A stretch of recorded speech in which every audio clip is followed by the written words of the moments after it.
work with me on an independent study in the genre that would prepare me for the major work I wish to undertake. We met in the fall of 2008, and after some discussion and the revelation on my part that my husband's grandfather was a West Point graduate of the class of 1945, Myrna suggested I do an oral history project based on his experiences. It was a suggestion I eagerly accepted. Brigadier General Raymond Miller was a cadet at the Academy from 1942 to 1945, the years of World War II. Following his graduation from West Point, he served during the occupations of Europe and the Far East, the Korean War, the nuclear arms race, and the Vietnam War.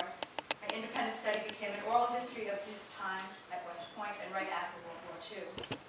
When it came time to do my thesis, I decided to expand on my independent study topic and write an oral history based on the experiences of himself and other members of his West Point's class of 1945, and to go beyond their time at the Academy through the decades of the Cold War. My relation to General Miller opened doors. I was able to secure a list of all living graduates from West Point class with their contact information. I sent letters to approximately 50 of these men, explaining my proposed thesis project and requesting interviews. To my delight, I received a response from nearly everyone. Nearly all were in their mid-80s to late 80s. Many of them had retired from military service and were living in Washington, D.C. area, where I was able to conduct several of the interviews.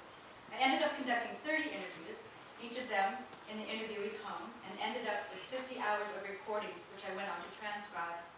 The thesis essentially evolved into an oral history of the Cold War years, from the perspectives of these men who held positions of leadership in the U.S. military throughout the pivotal events in America's history during that time.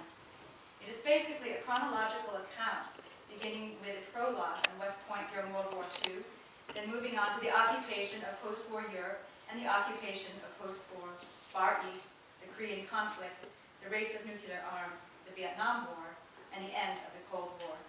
It concludes with an epilogue where the contributors look back on their interesting lives and conjecture about the future. Most of the historical events discussed occurred way before I was born. It was necessary, therefore, for me to engage in a great deal of research and reading and take advantage of Mary's insights and directions so that I would be able to serve these men well in my interviewing and writing. I was astonished at how sharp they were, how specific they were, able to recall details and reflect on the event that shaped their lives and careers. In general, most of the men were unemotional, yet good-natured. All were very hospitable and welcome toward me. In fact, I ended up spending the better part of an entire day with several of them. I believe they were delighted to have the opportunity to express themselves and their career contributions at this late time in their lives. Among the men I interviewed are some very well-known figures. There is John Pauley, a four-star general who served on the Joint Chiefs of Staff under Nixon and is a personal friend of Henry Kissinger. Dick Groves, son of Lieutenant General Leslie Groves, who was in charge of the Manhattan Project that developed the atomic bomb. Bill Clark, son of General Mark Clark, who was the commander of American forces in Europe during World War II. Herb McChrystal, father of General Stanley McChrystal, who was currently in charge of American forces in Afghanistan. The novelist James Salter. But all the interviewers were men of great accomplishment and character. It was a privilege to get to know them and to preserve their stories in this thesis, which stands as an important document for future generations of America.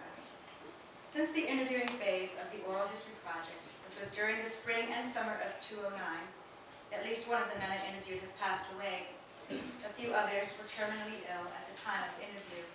Their loss leads me to a greater understanding of the significance of the oral history genre, particularly as it applies to a generation of men whose members grew up during the Great Depression and lived through World War II.